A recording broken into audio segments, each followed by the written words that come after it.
నమస్తే, welcome to hit TV. ఈ రోజు మనతో పాటు ప్రముఖ ఆధ్యాత్మికవేత్త ఆస్ట్రాలజర్ కిరణ్ శర్మ గురువు గారు ఉన్నారు. కొన్ని ముఖ్యమైన ధర్మ సందేహాల గురించి అడిగి తెలుసుకుందాం. నమస్తే గురువు గారు. నమస్తే మా అఖండ ఐశ్వర్యమస్తు. గురువు గారు, కాల సర్ప దోషం ఉన్న వాళ్ళు విగ్రహ ప్రతిష్ఠ చేస్తే అసలు ఏం జరుగుతుందంటారు? యాక్చువల్గా విగ్రహ ప్రతిష్ఠ చేయాలా అనేది ప్రశ్న మీరు అడుగుతున్నట్టు నాకు తెలిసినంత వరకు. ఓకే. అంటే కాలసర్ప దోషం ఉన్నవాళ్ళు విగ్రహ ప్రతిష్ఠ చేయాలా, చేస్తే దాని ఫలితం ఎలా ఉంటుంది అన్నటువంటి ప్రశ్న మీరు అడుగుతున్నట్టుగా నాకు అర్థమైంది. ఓకే. అంటే కాలసర్ప దోషం అనేది జన్మజాతకంలో ఉండేటువంటి ప్రయత్నం. అంటే జన్మజాతకంలో సపోజ్ మీకు చాలా మంది కన్ఫ్యూజ్ అవుతుంటారు. రాహువుకి కేతువుకి మధ్యలో గ్రహాల యొక్క మూమెంట్ ఉంటే కాదు, రాహుకి కేతువుకి వెనక వైపు అంటే రాహుకి బ్యాక్ సైడ్ నుంచి ఇవి రిట్రోగ్రేషన్ ప్లానెట్స్ అంటారు వీటిని. అంటే మన మిగతా గ్రహాలన్నీ కూడా పాజిటివ్గా వైపు అంటే డైవర్షన్లో రైట్ డైవర్షన్ అయితే ఇవి యాంటీ రైట్ డైవర్షన్ తిరుగుతాయి. ఇవి ఈ రాహు కేతు ఈ రెండు ఇలా మూమెంట్ అవుతుంటాయి. సో ఈ రాహుకి ఈ కేతు ఉన్నప్పుడు మీకు సపోజ్ మీకు ఎగ్జాంపుల్ చెప్పాలంటే మేషంలో రాహు ఉండి తులలో కనుక కేతు ఉన్నప్పుడు రాహు వెనుక వైపు నుంచి కేతు వరకు ఉన్నటువంటి గ్రహాలనే మీకు కాలసర్ప దోషం అంటారు. చాలామంది ఏమంటారంటే ఈ రాహుకి కేతువుకి ఉన్నటువంటి రైట్ డైరెక్షన్ ఉన్నటువంటి వాటి వల్ల కాలసర్ప దోషం ఏర్పడుతుంది అంటారు. లేదు, రాహుకి వెనక వైపు ఉండాలి, మొత్తం కేతువు వెనక వైపు ఉండాలి. ఈ రెండిటి గ్రహాల రాహుకేతుల మధ్యలో గ్రహ సంచారం ఇంక్లూడింగ్ లగ్నం, అంటే ఇంక్లూడింగ్ లగ్నం 7 ప్లానెట్స్ అండ్ లగ్నం కూడా ఈ రాహుకేతుల లోపల ఉంటేనే అది కాలసర్ప దోషం అనబడుతోంది. అసలు ముఖ్యంగా కాలసర్ప దోషం ఉంటే ఏంటి ప్రభావం అంటే మీరు ఏది చేసినా సరే షాడో ఎఫెక్ట్ ఎక్కువగా ఉంటుంది. అంటే సపోజ్ మీరు ఒక డస్ట్లోంచి వెళ్తుంటే ఎలా ఉంటుంది అంటే ఒక డస్ట్ బాగా వస్తుంది, అక్కడ మంచిగా రెడీ అయిపోయారు మీరు, డస్ట్లోంచి వెళ్తే మీకు ఎలా ఉంటుంది, బయటకు వెళ్ళగానే ఏదో డస్ట్ పడినట్టుగా దులుపుకోవడానికి ప్రయత్నం చేస్తాం కదా, అంటే ఆ యొక్క మరక మనకి పడుతుంది. జాతకంలో కూడా ఇతర గ్రహాల యొక్క శుభ ఫలితం అనేది పాజిటివ్ ఇవ్వదు, అంటే వెంటనే ఇవ్వదు, it will take some time. Suppose మీ జాతకంలో కాలసర్ప దోషం ఉంది, రాహు దశ కానీ రాహు అంతర్దశ వస్తే పెళ్లి కనీసం 2-3 ఏళ్ళు లేట్ అవుతుంది. 2-3 ఏళ్ళు. ఒక పెద్ద మేధావి చెప్తాడు బ్రహ్మాండంగా, ఎందుకు నేను చెప్తున్నా కదా, నేను సినిమా హీరోయిన్కి జాతకం చెప్పాను, నేను హీరోలకి జాతకం చెప్పాను, నేను మాంసం దిని చేస్తాను, అజ్జీని చేస్తాను, నువ్వు ఏళ్ళు నాకకు చేతి నాకకు అని చెప్పేటువంటి మేధావులు చాలామంది ఉన్నారు. అందరూ చెప్తారు ఇది ఉండదని. లేదు, మీకు 2-3 ఏళ్ళు లేట్ అవుతుంది పెళ్లి. ఎందుకు ఆలస్యం అవుతుందంటే రాహు వెంటనే మీకు పెళ్లి చేయనివాడు. శుభమైనటువంటి పరిణామాల్ని ఆపేసే శక్తి మీకు రాహుగ్రహానికి ఎక్కువ ఉంటుంది. కేతుగ్రహం ఏం చేస్తాడు, పెళ్లి మీద వ్యామోహాన్ని ఇవ్వడు వీళ్ళకి. జన్మజాతకంలో తల్లిదండ్రులకి ఎఫెక్ట్ పెడతాడు రాహు. ఎఫెక్ట్ అంటే ఏమిటి, కన్యాదానం చేయాలనిపించదు, పిల్లగాడికి పెళ్లి చేద్దామన్న భావన ఉండదు. అరే పిల్లవాడికి 27 ఏళ్ళు వచ్చాయి, 29 వచ్చాయి, పెళ్లి చేద్దామని భావన ఉండదు. లేదండి చూస్తున్నామండి మా అబ్బాయి ఇంకా సెటిల్ అవ్వలేదు, వీళ్ళే అనుకుంటారు. ఒరే సెటిల్మెంట్ పెళ్ళి వస్తే సెటిల్ అవుతుంది కదా. నిజంగా జాతకంలో భార్య వస్తే విశేష కొన్ని యోగాలు ఏర్పడతాయి, దానివల్ల నిజంగా ధనం వస్తుంది, గృహం వస్తుంది, ఉద్యోగం వచ్చే అవకాశాలు ఉంటాయి. ఉద్యోగం లేదని చెప్పి పెళ్లి చేయకుండా ఎందుకు ఉండడం, ఏదో ఒక పని చేస్తాడు కాబట్టి.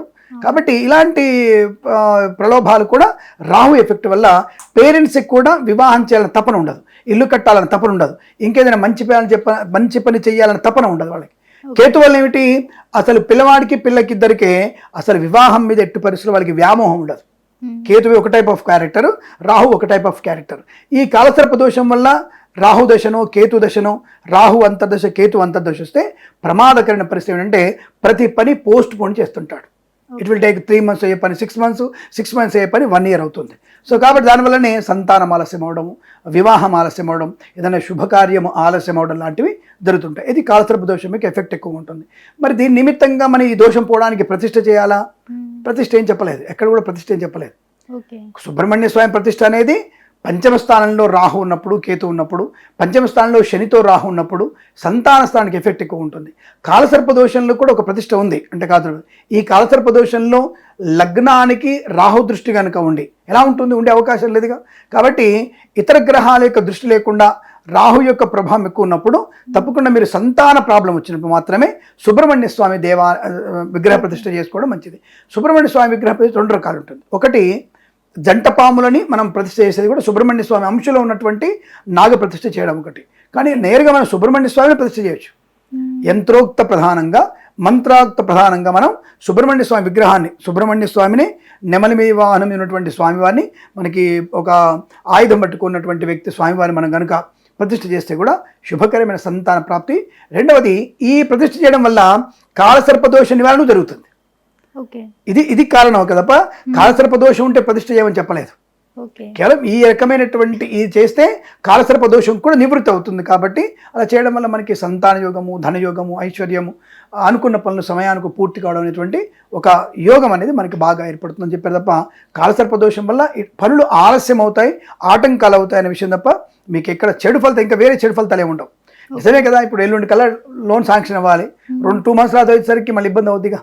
సో కాబట్టి అలా మనకి అనుకున్న పనులు ఆలస్యం అవడం తప్ప నేరుగా ప్రత్యక్షంగా ఇబ్బంది పడేటువంటి క్రియ అనేది అక్కడ జరగదన్న విషయాన్ని గుర్తుంచుకోవాలి మీరు. దానికి ప్రతిష్ట అనేది కాలసర్ప దోషానికి ప్రతిష్ట అనేది ఎక్కడ కూడా చెప్పబడలేదు, శాస్త్రంలో కూడా లేదు. అంటే కొన్ని సిచ్యువేషన్స్లో ప్రతి పని ఆలస్యం అవుతూ ఉంటుంది, అలా అని అది కాలసర్ప దోషమే అనుకోవచ్చు అంటారా?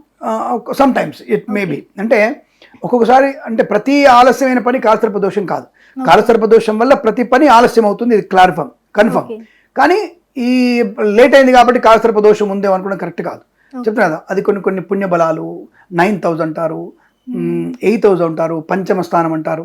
అంటే స్థానాలు అంటే లగ్నం నుంచి ఆయా స్థానాల్లో వీక్ ప్లానెట్గా ఉన్న పాజిటివ్ ప్లానెట్ దృష్టి లేకపోయినా పనులు ఆలస్యం తప్ప పనులు ఆలస్యమైనటువంటి ప్రతిసారి కాలసర్ప దోషం ఉంది కాబట్టి కాళహస్తి వెళ్ళండి పూజ చేసుకోండి. ఎవరు చెప్పారు కాళహస్తికి వెళ్ళమని మీకు కాలసర్ప దోష నివారణకి? కాళహస్తి వెళ్ళి పూజ చేసుకోకల్లా మన ఇంట్లో కూడా పూజ చేసుకోవచ్చు. మన ఇంట్లో కూడా బ్రాహ్మణ్ణి పిలుచుకొని ఒక ప్లేట్లో ఉలవలు వేసి, ఒక ప్లేట్లో మినుములు వేసి, ఒక రాగి బింబం. ఇప్పుడు అందరూ అంటారు వెండి నాగి బింబం పెట్టాలి అనే, పూరి గుడిసే ఉంటాడు పాపం, వాడు దోషం ఉంది, వాడికి వెండి నాగి బింబం అంటే ఇప్పుడు వెండి 2.5 లక్షలు ఉంది కిలో, దాన్ని ఎవరు తీసుకొస్తారు? 5 లక్షల కిలో వెండిని ఎవరు తీసుకొస్తాడు ఇప్పుడు? కాబట్టి పిండి బొమ్మతో కూడా చేయొచ్చు. బియ్యపు పిండితో బొమ్మ తయారు చేసి, బియ్యపు పిండి తొందరగా పడిపోద్ది కాబట్టి గోధుమ పిండితో సర్పరూపాన్ని తయారు చేసి, లేదు వీలైంది రాగి సర్పరూపం తెచ్చుకొని ఈ ఉలువల్లో కేతు రూపంలో, అంటే 2 పాములే, కేతు రూపంలో ఒక నాగదేవత బింబాన్ని, ఒక దాంట్లో రాహు సంబంధమైనటువంటి బింబాన్ని పెట్టుకొని రెండింటికి మనం అష్టోత్తరము నామాలతో అభిషేకం అర్చన చేసి మన ఇంట్లో కూడా చేసుకోవచ్చు పూజ. లేదు ఇంట్లో ఎందుకు దోషం మనకి అనుకుంటే, ఇంట్లో చాలా మంచిది అది. ఇంట్లో నవగ్రహాల పూజ చేయట్లేము, ఇంట్లో మనం సత్యనారాయణ సమర్థం చేసుకుంటే ఇంట్లో నవగ్రహాల పూజ చేస్తారు. గృహప్రవేశం చేసి సత్యనారాయణ పూజ చేసినప్పుడు కానీ, గృహప్రవేశప్పుడు కానీ ఏమంట పూజ చేసినా నవగ్రహాలను పూజించే చేస్తారు వాళ్ళు. తప్పకుండా నవగ్రహాల పూజ ఉంటుంది. కాబట్టి కాలసర్ప దోష నివారణ పూజ ఇంట్లో చేయొద్దని ఎక్కడ చెప్పబడలేదు. మనకి ఎందుకు గుళ్ళో చేయాలి అన్న ప్రశ్న మీరు అడిగితే, గుళ్ళో మంత్రోక్త ప్రధానం ఎక్కువ ఉంటుంది. అంటే ఎప్పుడు నిరంతరం మంత్రాలు జరుగుతాయిగా. ఇంట్లోకి వచ్చేసరికి ఇంట్లోనేమో ఒకసారి టీవీ చూస్తాం, ఒకసారి ఏడుస్తారు, ఒకసారి బాధపడతారు, ఒకసారి నవ్వుతారు, ఇవన్నీ అనేక రకాల భావనలతో ఇల్లు ఉంటుంది. అదే దేవాలయంలో కేవలం మంత్రం మాత్రమే ఉంటుంది. ఎవరు చేసినా మంత్రంతో చేయాలి, ఆ మంత్రోచ్చారణ ఎక్కువగా ఉంటుంది. కాబట్టి అక్కడ వైబ్రేషన్స్ ఎక్కువగా ఉంటాయి కనుక మీ ఇంటికి దగ్గర ఉన్నటువంటి దేవాలయానికి వెళ్ళి కూడా అక్కడ కూర్చొని హాయిగా ఈ యొక్క కాలసర్పదోష నివారణ పూజ మన ఇంట్లో కూడా చేసుకోవచ్చు, పక్కన దేవాలయం చేసుకోవచ్చు. ఫలోమంటూ అందరం కాళహస్తికి వెళ్ళాల్సిన అవసరం ఏం లేదు. ఈ విషయాన్ని గమనించుకోవాలి మనందరూ కూడా. ఇంట్లో ఇంకా విశేషంగా చేసుకోవచ్చు. మనం బాగా డబ్బు ఉంది, వెండి బింబాన్ని పెట్టుకోండి. ఆ వెండి బింబాలు ఏం చేయాలి? స్వామి బ్రాహ్మడికి దానం ఇవ్వండి. తీసుకున్న బ్రాహ్మడు ఏం చేయాలి? కనీసం 11 రోజులు వాడు గాయత్రి అనుష్ఠానం చేసుకోవాలి, ఇంకే పని చేయొద్దు. మరి అంత బలం ఉంటేనే తపస్సు ఆయనకి అప్పచెప్తున్నాడు కదా, వాడు తపస్సు పొందాలంటే వాడు మళ్ళీ 11 రోజులు జపం చేసుకోవాలి. కాబట్టి అలా చేసుకోవడం వల్ల ఇంకా కాళహస్తికి వెళ్ళి చేసినటువంటి ప్రయోజనం కన్నా మన ఇంట్లో చేసుకునే ప్రయోజనం ఎక్కువ. ఇది క్లారిటీ. లేదు ఇంటి పట్టున దేవాలయంలో చేసుకున్నా మంచి శుభకరం యోగం కలుగుతున్న విషయాన్ని చెప్పవచ్చు మనం. శుభమస్తు, ఆనంద సిద్ధిరస్తు. హిట్ టీవీ యాప్, ఇందులో short news, live news, entertainment shows, movies, digital magazines తో పాటు మీ జిల్లా వార్తలను కూడా ఫ్రీగా చూడొచ్చు. ఇంకెందుకు ఆలస్యం, వెంటనే హిట్ టీవీ యాప్ ని డౌన్లోడ్ చేసుకుని ఫ్రీగా ఎంటర్టైన్మెంట్ పొందండి. Hit TV app. Hit TV app. Please download hit TV app. Hit TV app ని ఫ్రీగా డౌన్లోడ్ చేసుకుని ఎంజాయ్ చేయండి. మీకు నచ్చిన ఎంటర్టైన్మెంట్ కోసం హిట్ టీవీ యాప్ ని ఫ్రీగా డౌన్లోడ్ చేసుకుని ఎంజాయ్ చేయండి. హిట్ టీవీ యాప్ ని డౌన్లోడ్ చేసుకుని ఆస్వాదించండి, ఆశీర్వదించండి. ఇంతమంది సెలబ్రిటీలు హిట్ టీవీ యాప్ ని డౌన్లోడ్ చేసుకోండి అని చెప్తున్నారంటే ఎంత మంచి యాప్ ఆలోచించండి. అమెరికా అమెరికాలో చదవాలనుకునే వాళ్ళకి విశ్వసనీయమైన పేరు మన శౌర్య కన్సల్టెన్సీ. UK లో 1 year masters. 2 years work permit up to 5 years visa. Contact Saurya Consultancy. Contact 89851 89851.